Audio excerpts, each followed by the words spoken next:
Morning students, today we are going to discuss about the quadratic congruence. So as you know that we have discussed in the earlier classes regarding the linear congruence where the formula was Ax is equal to B mod n, and we were only discussing about the single linear congruence, single linear equation values, and we have in that linear equation we have come across the set of the linear equations and the linear equation where we have discussed about the Chinese remainder theorem. So in this quadratic congruence we are going to discuss about the degree of 2. So we in the cryptography we are need to discuss about the quadratic congruence. So that is equation are in the form of a2x square plus a1x plus a0 is congruent to 0 mod n. When the equation is in this particular format, we can say this equation is the quadratic congruence. So here the degree value of the equation is 2. So we limit our discussion where a2 is represented with 1 and a1 with 0. So we can also write this particular equation in the form of x square is congruent to a mod n. So the topics that we are going to discuss in this session is, one is the quadratic congruence modulo of a prime and the quadratic congruence modulo of a composite. So quadratic congruence modulo of a prime, we first need to consider the case of a modulus is a prime. So here let us see the equation, that is x square is equal to a mod n is in the form of x square is equal to is congruent to 3 mod 11. So we need to find out the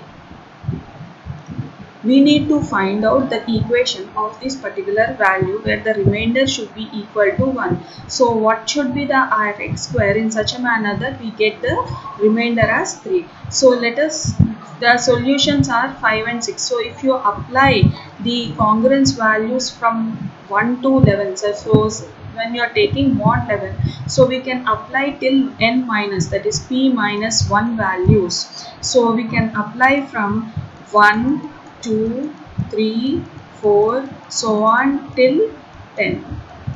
So we need to apply the values as 1 square mod 11, 2 square mod 11, 3 square mod 11, 4 square mod 11, 5 square mod 11, 6 square mod 11, 7 square mod 11, 8 square mod 11, 9 square mod 11 and 10 square mod 11. So whenever you take 1 square mod 11, it is value is 1, and 2 square mod 11 the value is 4, 3 square the value is 9, 4 square that is 16, so you are going to get the remainder as 5. When you are taking the 5 square values, that is 25, 22, you are going to get, and the value is equal to 4.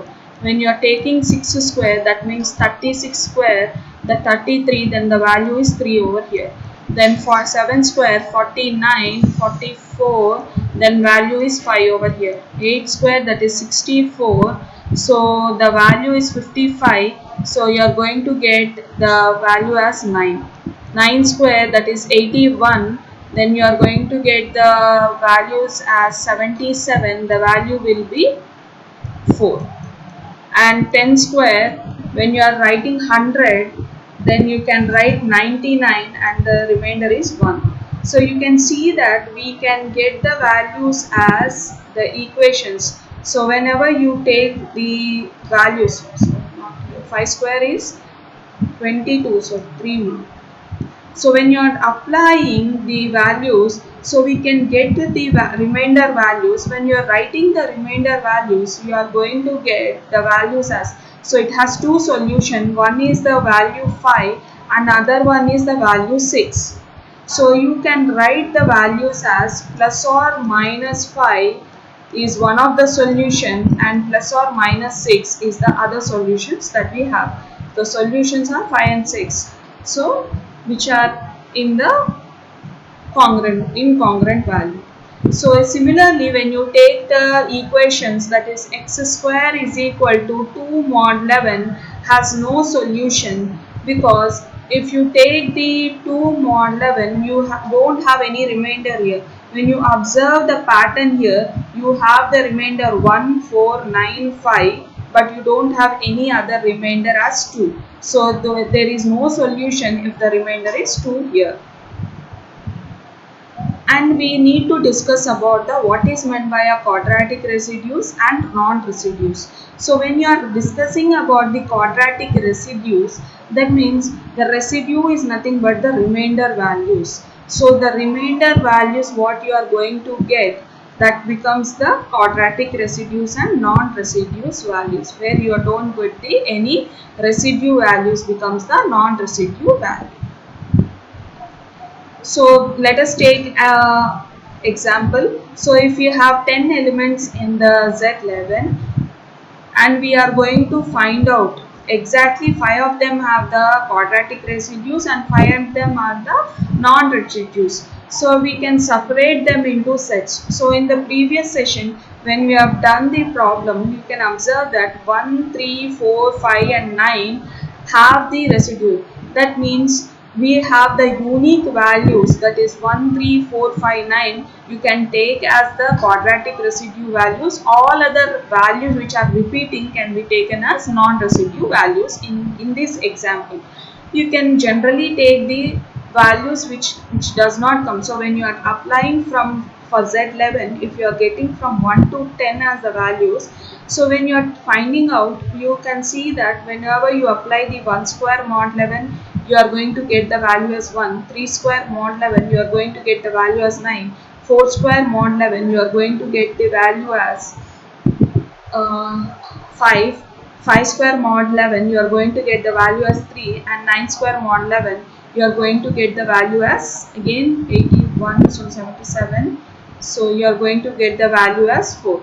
So like this, you are going to have the values, different values in this manner, and the other values will be considered as a non-residue values. So whenever you take the same quadratic congruence in a form of Euler's criteria, so the equation is a power p minus 1 by 2 is congruent to 1 mod p. So this is the quadratic residue for modulo p and minus 1 for the non-residue values. So let us take an let us find out the using an example. If you take 14 or 16 in the Z23, we can calculate that we have got the values. So 22 mod 23, which leads to minus 1, which becomes the non-residue value. And if you take 6 power 11, which gives you as 1 mod 23, which is the residue value, which comes under the positive values. Then we can take the examples in this manner also. When you take an equations and find out the residues and non-residue values, for the first equation we are going to get the 16 mod 23, and 2, like we have find out there is no solution. The only thing you need to remember that when you want to get the remainder as 3, we need to apply the all the values till 23. From 1 to 22 or 1 to n minus 1, you are going to apply the square mod that particular n value. So when you are applying that, if you get the remainder as 3, then that particular all the values will become as the residue values. The other all become the non-residue values. So from the second one, there is no solution because 2 you won't get. So there are no solutions. So for the third one, it is plus or minus 11.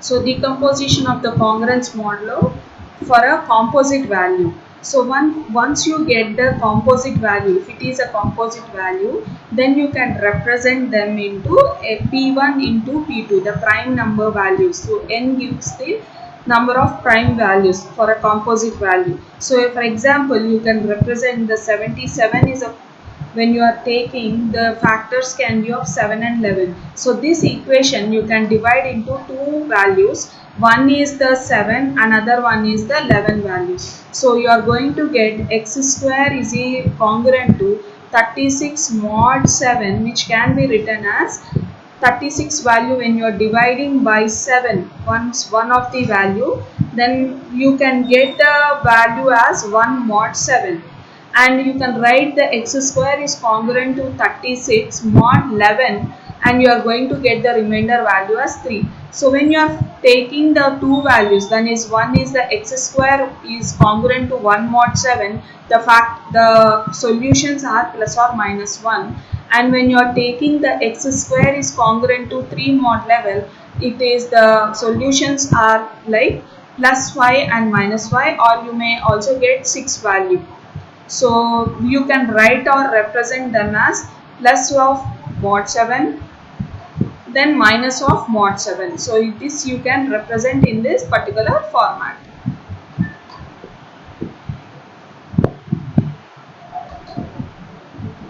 Then coming to the topic, the how hard is to solve the quadratic congruence modulo if it is a composite. The main task is that the factorization of a modulus, in other words, the complexity of solving a quadratic congruence modulo or composite is same as the factorizing a composite integer. So as we can see, if n is very large, then factorization is infeasible. So solving the quadratic congruence modulo, a composite value, is hard to factorize of modulus. Why it is hard is nothing but the factors that may lie from 1 to n. So we do not know that which type or which numbers that we can take in such a manner that, so when you are taking a composite number, there are several factors which may lie from 1 to n. Then when you can take two numbers, so which particular integers or the prime numbers we can take such that to form a composite value, it's very hard to know. So that is the main reason it is very hard to solve the problem for the composite of factorization. Then coming to our next topic, that is exponential and logarithmic. So when you are when you can observe that when you are writing, that is y is equal to a bar x in the exponential form, that is y is equal to a bar x, in the logarithmic form you can write is equal to x is equal to a of y. For example, if I take an example like 7 cube is equal to 343. 7 cube is equal to 343, or you may represent this value as 343 is equal to 7 cube. Then in the log form I can write as 3 is equal to log of a value, that is 7 power 343. So 7 of what it gives 343? 7 cube will give my value as 343. So this is the form that we are going to represent. So in this particular topic, we need to discuss about the exponentials and also the log values. So fast exponential value. So in this concept, we are going to see the idea behind of this is nothing but the square and multiply method. So in this square and multiply method, that we are going to see that at the every next term we are going to multiply, we are going to take the square of it. So first we are going to take a, then we are going to take a square, then we are going to take a power 4, then we are going to take a power 8, then 4 square, that is 16. So 8 into 2, that is 16, then 16 into 2, 32, 32 into 2, 64, like that we are going to apply the values. So you can write them as, if at all a power 9 is the value, so we can write them as in this manner also.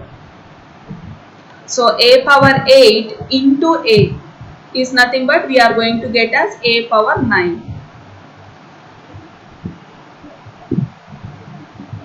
So here we have an algorithm, that is square and multiply method.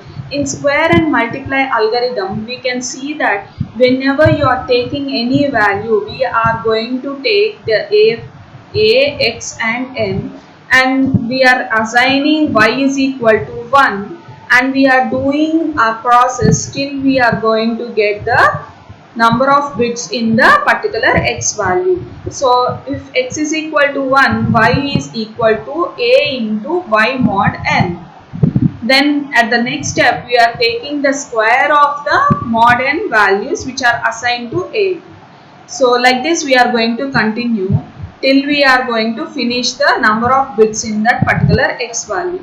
For example, you can calculate the values using an example here. So if y is equal to a bar x, and for the simplicity we can say x is equal to 22, or we can write in the binary form in this manner. So how we can write as 22?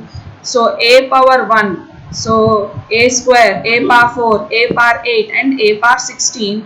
Then you are going to write the values as a power 22.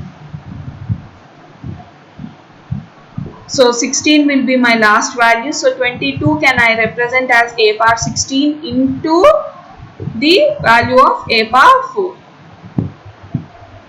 So when you are taking the method for 17 power 22 mod 21, so I can write as 17 square mod 21, which gives me 16. Then we are going to take the value as answer as 16. 16 square mod 21, that is 4. Then 4 square mod 21 is 16, and 16 square mod 21 is equal to 4 again. So we are going to do the iterations till we are going to get the values as the power of that particular 21. That is, if below 20 we get the square values, that till then we are going to do the problem. So the bit operation complexity of a fast exponential algorithm is polynomial. So in cryptography we also need to discuss about the modular logarithm. So modular logarithm is nothing but, in the previous example like we have discussed, that whenever you are expressing the exponential values, like we have taken, that is 7 of 7 cube is equal to 343, which can be expressed as log of 7 of 343, which gives the value as 3. That is what we are going to represent when you are taking as ax mod n. So the order of the cube is nothing but, when you are taking the elements, so if you are taking the 5 of 21, is they are asked about what is the order of the group for Z21. So in the multiplicative values, then we are taking 5 of 21 is equal to 5 of 3 and 5 of 7. That is nothing but 2 into 6, that is 12. So you are going to get 12 as the answer. What are the 12 values that we are having? 1, 2, 3, 4, so on till we have the 12 numbers till 20. So below 21 we need to take all the prime values that represents the 21. So all that is we are going to get as like this. Or you can also represent the order of values. How you can find the order of values? Suppose if you have got the 5 of 10 as 10 is a composite value, so you can write as 4 into 2 into 5, so 1 into 4, that is 4 values, that is 1379. So when using the trial and error method, we are going to get 1, 4, 4 and 2. So the order is here, order is over here as 1, 3, 7 and 9 are the 4 groups of elements that we are going to get. So what can be the quadratic residues if you are taking? The residues can be of 3 and 7 for Z10. So we need, only intention is we need to get the values as, whether we are getting the values as 1 mods values or not. So if you are getting as the remainder as 1, then we are saying that are the values which represents the order of that particular Z10. So see here you can observe that we have got the residue values as 1. Similarly, in this particular equation also, when a bar I is equal to x mod 7, here also you are going to get the values as residue values as 1. So here you can see the primitive root and the non-primitive roots. So primitive roots are the roots where you are going to get all the values in that particular values. So when you are taking as see 5 of 7, then you need to get the values as 1, 2, 3, 4, 5 until 6 you need to get. So you can see that in the primitive roots you have got all the values in this area, and this also at a is equal to 5 when you are applying here a is equal to 5, then also you are going to get all the residue values as 5, 4, 6, 2, 3, 1, where the all the values are getting in the group of 7. So whenever you get all the values, then you can say those values are the primitive root values, and all other are non-primitive root values. So here they have given us the primitive roots only if n is equal to 2, 4, p power t and 2 power 4. So like that we are going to solve the values for this also. Thank you.